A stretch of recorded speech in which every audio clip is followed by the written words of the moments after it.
Good afternoon, everyone, and I'm excited to bring to you all tonight the first of my vlog series, which I'm calling the Cryptid series. Tonight we're going to talk about the Public Monster.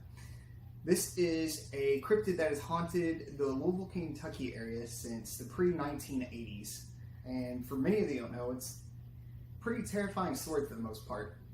So, before I start, let me start off with who I am.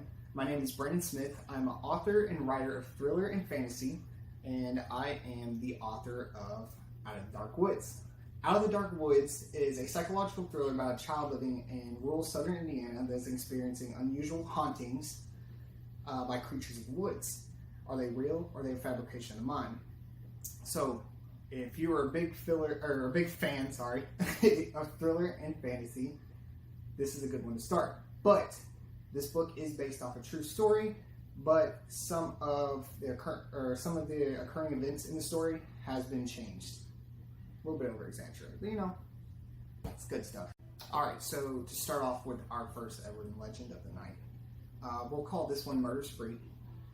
A circus train on its way to put on a show in downtown Louisville, Kentucky chugs steadily carrying its precious cargo of employees, exotic animals, and famous freaks. A man from the farthest reaches of the globe, cursed with having the torso of a human and bottom half of a goat, is beaten and mistreated severely because of his grotesque state. As the train reaches the public trestle, it derails on the trestle, and some of the animals and people die in impact of the accident. The goat man becomes free from his now broken cage and decides to take vengeance on all the people that did him wrong. Rummaging through the train wreckage, he finds an axe that he uses to murder and or mutilate his victims one by one. Even the ones that had already died from the accident face his wrath. A lantern in one of the train cars breaks and catches the train on fire. The goat man stands and watches with his blood-covered axe as the animals and people that were trapped by the wreckage that he could not get to burn alive. It is said that you can still hear their screams today if you walk in the surrounding woods at night. As firefighters arrive on scene, the freak is forced to run and hide away in the public woods.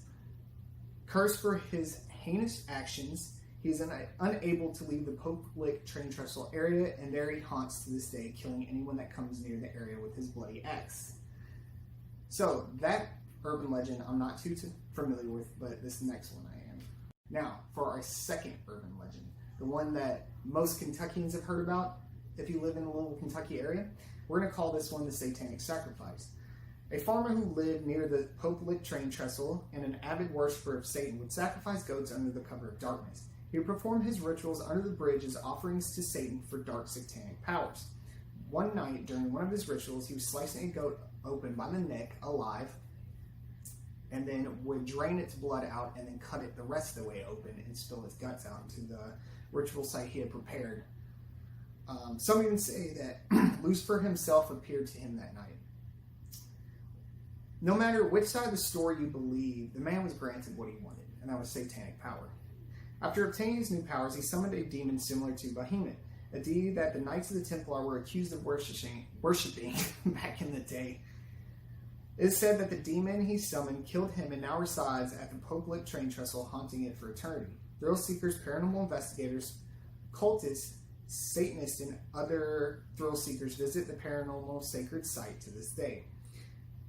Since around the 1980s to present time, multiple people have died on the train trestle, either by committing suicide or getting hit by a train coming across the trestle, or mysteriously vanishing in the woods, however you want to see it.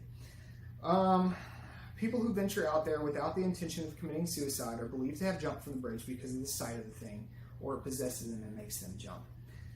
Now, along with that, with just having that monster out there, you can also go out there around nighttime, not towards the train trestle, of course, because it's protected by an 8-foot tall fence, but the woods are actually haunted themselves from all the people that have died out there.